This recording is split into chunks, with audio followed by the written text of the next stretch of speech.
রোজার বাজারে পার্ট 3 নিয়ে আসলাম আপনাদের সাথে শেয়ার করতে। আজকের ভিডিওটি পুরোটাই দেখাবো রোজার মাসের জন্য কি কি মাছ নিয়েছি তা নিয়ে। যেহেতু মাছ, তাই আমি নিজের তেমন কোনো ক্লিপই নিতে পারিনি।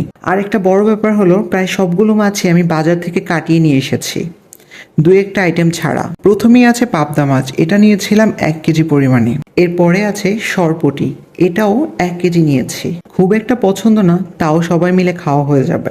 এরপরে আছে দেশি পাঁচমিশালি, এটা আমার খুব পছন্দের, এটাও নিয়েছি 1 কেজি।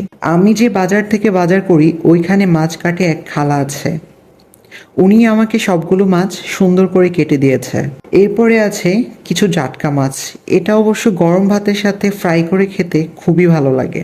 নিয়েছিলাম আধা কেজি পরিমাণ গুঁড়া চিংড়ি, এটা ভর্তা খেতে খুবই ভালো লাগে। এছাড়াও বিভিন্ন প্রকার ভাজির সাথে দিয়ে খেতে মন্দ লাগে না। এরপরই আছে আমার প্রিয় মাছ ইলিশ। ইলিশ হলে আমার আর অন্য কিছু লাগে না। বড় মাছের মধ্যে নিয়েছিলাম একটি কাতলা মাছ। আমার কাছে রুই মাছের থেকে বেশি কাতলা মাছটা খেতেই ভালো লাগে, তাই এই কাতলা মাছটা নিয়েছিলাম। শেষমেশ আছে শিং মাছ।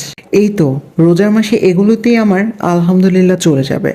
ফলো দিয়ে আমার সাথে থাকুন পরবর্তী ভিডিও পেতে। ধন্যবাদ।